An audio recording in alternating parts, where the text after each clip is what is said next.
mesdames, bonsoir messieurs. Le jour s'est levé, le coq a chanté, nous sommes debout par la grâce de Dieu et nous sommes très ravis de savoir que vous êtes nombreux devant votre petit écran pour notre émission hebdomadaire du samedi soir, message unique sur la chaîne panafricaine Aoussa 7. Comme d'habitude, je ne suis pas seul, je suis accompagné des enseignants, de ces personnes qui ne ménagent aucun effort pour que vous puissiez avoir le véritable enseignement de Dieu. C'est pourquoi notre émission s'appelle Message unique. Bonsoir Imam Mokhtar. Bonsoir monsieur le journaliste. Bonsoir, n'est-ce pas, aux millions de téléspectateurs de par le monde entier. Et nous ne saurons dire ou commencer sans toutefois lui, Allah, le maître des circonstances, lui qui est unique dans sa seigneurie, dans sa divinité et dans ses noms et attributs. Et prier et bénédiction d'Allah sur le sceau des prophètes, l'imam des messagers, le premier à entrer au paradis, et également le centre des vertus humains, Muhammad, à lui le salut et la paix.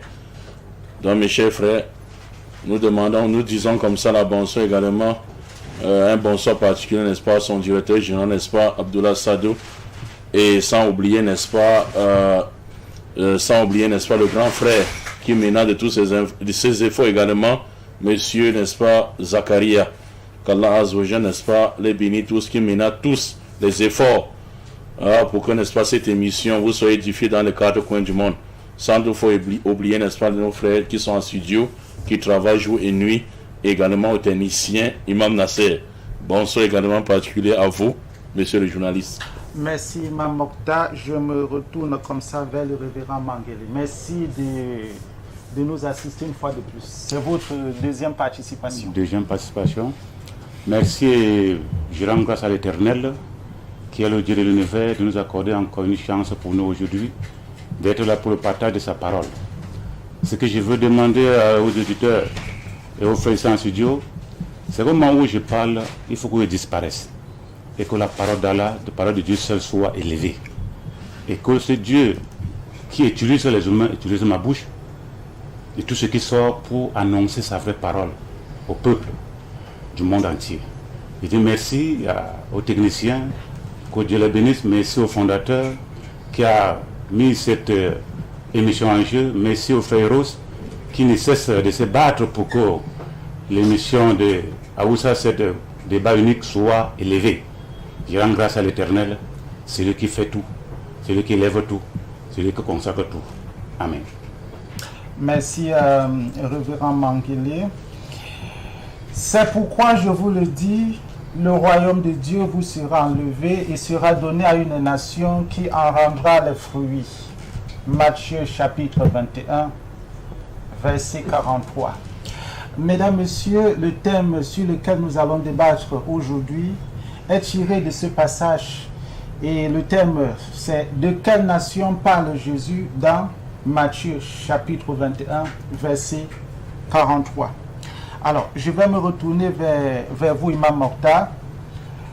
J'aimerais que, avant d'entrer dans le vif du sujet, quand on parle du royaume de Dieu, il s'agit de quoi?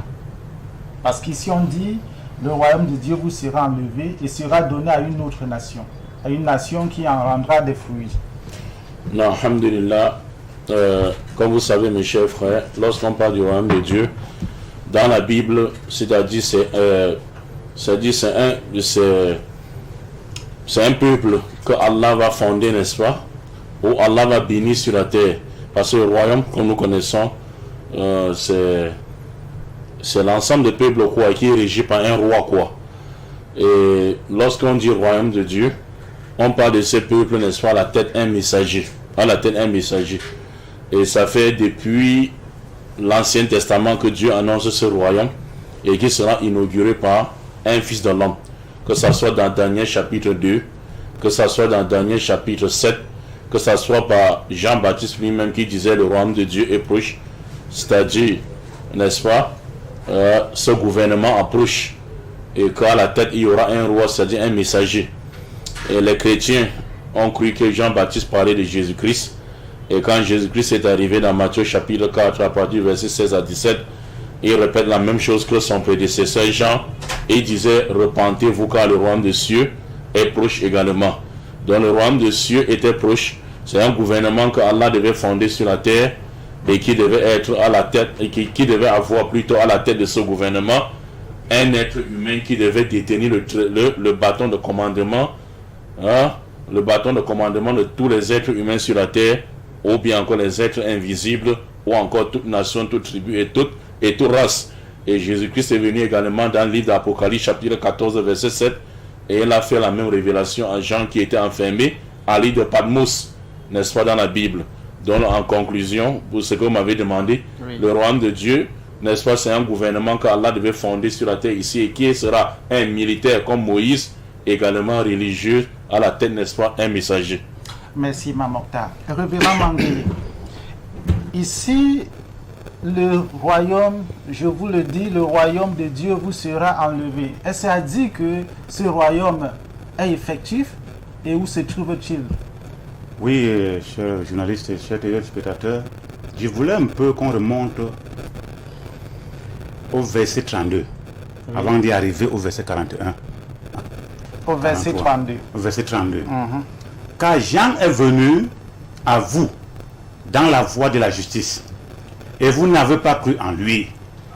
Mais les publicains et les prostituées ont cru en lui. Et vous qui avez vu cela, vous ne vous êtes pas ensuite repenti pour croire en lui. Écoutez une autre parabole. Il y avait un homme maître de la maison qui planta une vigne. Il l'entoura d'une haie. Il creusa un pressoir et bâtit une tour. Puis il la fermit à des vignerons et quitta le pays. Lorsque le temps de la récolte fut arrivé, il envoya ses serviteurs vers les vignerons pour recevoir produit de sa vigne. Les vignerons s'étant saisis de ses serviteurs, les battirent, l'un tuait l'autre et lapidèrent le troisième. Il envoya encore d'autres serviteurs, en plus grand nombre que les premiers, et les vignerons le traitèrent de la même manière. Enfin, il envoya vers eux son fils, en disant: ils auront du respect pour mon fils. Mais quand les vignerons virent le fils, il dit entre eux: voici l'héritier, venez, tuons-le et emparons-nous de son héritage. Et il se saisit de lui, le jetèrent hors de la vigne et le tuèrent. Maintenant, lorsque le maître de la vigne viendra, que fera-t-il de ces vignerons? Il lui répondit: il fera périr misérable, c'est misérable. Il fera périr misérablement, c'est misérable. Et il affermira la vigne à d'autres vignerons qui lui en donneront le produit au temps de la récolte. Jésus le dit: n'ayez-vous jamais lu dans les Écritures, la pierre qu'ont rejetée ceux qui bâtissaient est devenue la principale de l'angle? C'est du Seigneur que cela est venu. C'est un prodige de nos yeux. Maintenant, quand nous revenons à ce verset 43, c'est pourquoi, je vous le dis, le royaume de Dieu vous sera enlevé et sera donné à une nation qui en rendra des fruits. Bien. La question fondamentale que vous avez posée, quelle est donc cette nation? Non, je veux savoir si ce royaume est effectif, parce que quand nous lisons le verset 43, on dit: je vous le dis. Oui. Le royaume de Dieu vous sera enlevé. Ça veut dire qu'il y a un peuple qui le détient déjà. Vous sera enlevé. Donc, ouais. C'est une prophétie, quoi. Ok, allez-y. C'est une prophétie, il y a des annonces. Ouais. Quand vous ne voulez pas croire à ce que j'ai envoyé, quand vous refusez de pratiquer l'enseignement que je les ai dit, alors ce royaume qui était venu pour vous, parce que quand vous lisez un peu dans Jean 1, à partir du verset 1, la lumière est venue parmi les siens l'ont repoussé.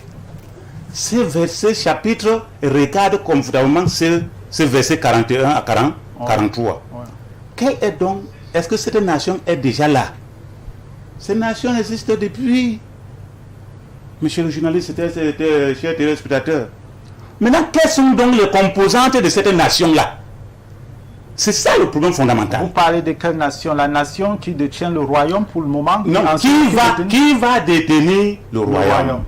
Parce que le royaume n'est pas encore effectif. Ce n'est pas encore effectif. On est en train de rassembler. D'accord. De rassembler, c'est ceux qui vont former ces royaumes. Et c'est pour cela que Jésus le dit.